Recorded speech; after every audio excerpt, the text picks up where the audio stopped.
Welcome friends to the मार्ग academy school for learning science. आज का टॉपिक है हमारा डीपीएसपी और इसका पार्ट बी है। जो हम आज कोड डिस्कस करने वाले हैं वो है क्लासिफिकेशन के ऊपर। अगर हम 36 आर्टिकल से लेकर 51 आर्टिकल डीपीएसपी के देखें तो हम उन्हें कितनी कैटेगरीज में क्लासिफाई कर सकते हैं, इसके ऊपर ये वीडियो आज का है। इसको हम देखें तो इसे क्लासिफाई किया जा सकता है सोशलिस्ट में, गांधीयन प्रिंसिपल में, और न्यू लिबरल प्रिंसिपल्स और न्यूली एडेड प्रिंसिपल्स। आज हम जो कोड डिस्कस करेंगे वो गांधी जी प्रिंसिपल्स के लिए करेंगे और न्यूली एडेड प्रिंसिपल्स के लिए करेंगे। ओके, ये कोड्स आपको इसलिए दिए जाते हैं ताकि आप प्रीलिम्स का रिवीजन एग्जाम टाइम पे बहुत तेजी से कर सकें और एग्जैक्टली आपके जो प्रीलिम्स में जो एरर्स होते हैं वो रिड्यूस हो सकें। प्लस आप अगर मेंस में अपेयर कर रहे हैं तो आपके आंसर में ये पॉइंट्स आपको रिकॉल बड़ी जल्दी होंगे। अगर आप इनका रिवीजन करते हैं तो आपको ये पॉइंट्स जल्दी जल्दी रिकवर होंगे और आपके आंसर की स्पीड, लिखने की स्पीड भी इनहेंस हो जाएगी। तो हम जाते हैं कोड पे। गांधी जी का कोड क्या कहता है, और इस कोड को आप डीपीएसपी में नहीं बल्कि आप एथिक्स में, पेपर 4 में, और अगर हिस्ट्री के पेपर में भी आपको गांधीयन प्रिंसिपल पूछा जाता है तो आप उसको कर सकते हैं उसमें। G for GANDHI। G stands for gram panchayat, A stands for autonomous cooperative society, N stands for nashabandi, D stands for depressed class, H for herbivores, cow, gai, and I stands for cottage industry। तो हम देखते हैं कि इसमें कितने फीचर्स ये आ रहे हैं, तो हम इसको एक के बाद एक डिस्कस करते हैं। ग्राम पंचायत एक 40 आर्टिकल 40 में है, इस पे अमेंडमेंट हो चुका है, 73 अमेंडमेंट हो चुका है, पार्ट 9 में पंचायती राज जोड़ा जा चुका है। दूसरा, इसमें जो गांधी जी की जो मंशा थी वो थी डिसेंट्रलाइजेशन की, कि लोग बाग अपना डिसीजन और अपना खुद से अपना डिसीजन लें और उसको इम्प्लीमेंट करें। ये एक तरीके का पॉलिटिकल और सोशल कनेक्ट करने का उनका तरीका था। तो ज्यादातर हम इसको पॉलिटिकल बोलेंगे कि ये एक खुद की ही आप खुद ही डिसीजन लें और खुद ही उसको इम्प्लीमेंट करें ग्रास रूट लेवल पे।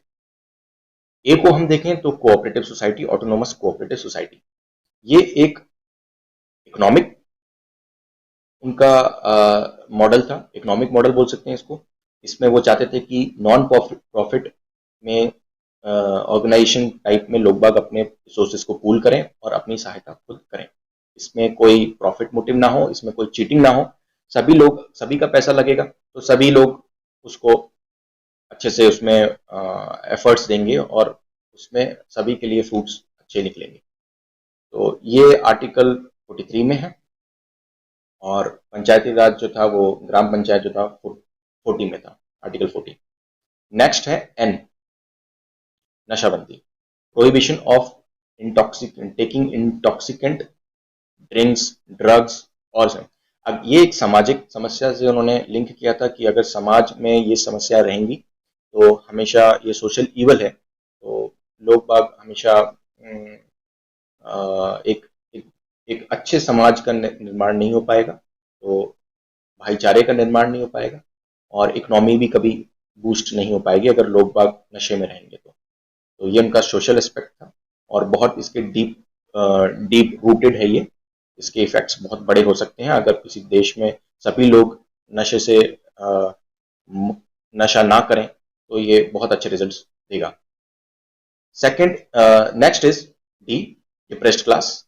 डिप्रेस्ड क्लास में आप बोल सकते हैं इसमें आर्टिकल 46 में दिया हुआ है, डिप्रेस्ड क्लास का आर्टिकल 46 है जिसमें उनके एजुकेशनल और इकोनॉमिक अपलिफ्टमेंट की बात की गई है।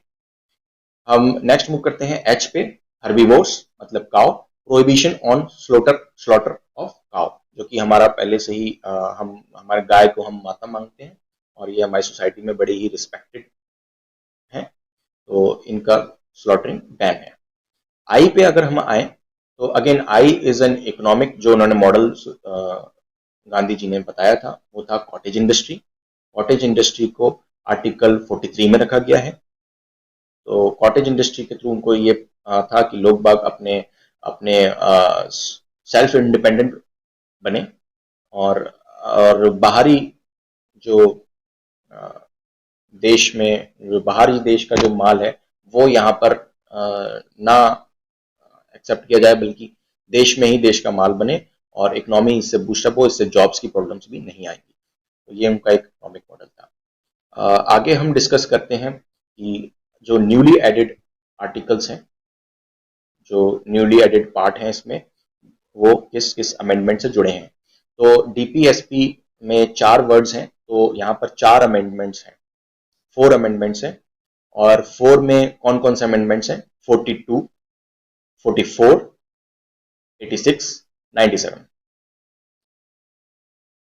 44 अमेंडमेंट 42 अमेंडमेंट के लिए यहाँ पर कोड है। 44 के लिए सिर्फ एक ही चीज है, इनइक्वालिटी। उसमें इनइक्वालिटी वर्ड को ऐड करा गया था आर्टिकल 38 में। 86 अमेंडमेंट में जो 86 अमेंडमेंट के थ्रू जो ऐड हुआ है आपको, वो एजुकेशन से रिलेटेड है, फ्रॉम 6 टू 14। एजुकेशन के राइट, एजुकेशन को फंडामेंटल राइट्स बना दिया गया और यहाँ पर 0 टू 6 कर दिया गया है। इस 86 को आप 100% कंफर्म करिए कि आपको ये याद हो। अगर आपको ये याद नहीं होता है तो आप एजुकेशन वर्ड से ई और डी ले सकते हैं। ई जो है वो 8 साउंड करेगा और अगर डी को आप पलटेंगे तो 6 साउंड करेगा। तो 86 एजुकेशन से बहुत ज्यादा रिलेटेड है और ये एकमात्र इंपॉर्टेंट अमेंडमेंट है कॉन्स्टिट्यूशन में जो करा गया था 2002 में। आपको इसको 100% याद रखना है।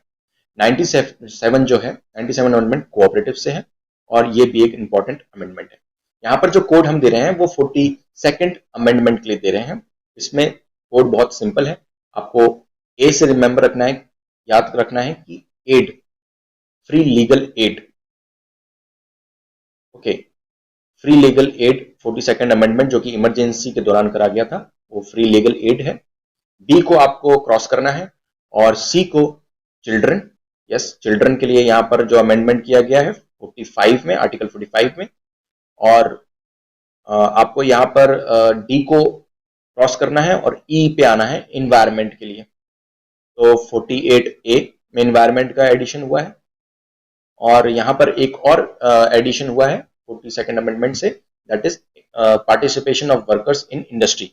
वो आपको एज इजिली याद रख सकते हैं। तो 42 अमेंडमेंट में 4 थिंग्स ऐड हुई हैं जिसको आपको याद रखना ही रखना चाहिए। और बाकी के जो 44 अमेंडमेंट में इनइक्वालिटी हुई है, 86 में एजुकेशन से संबंधित हुआ है, 97 में कोऑपरेटिव से संबंधित हुआ है।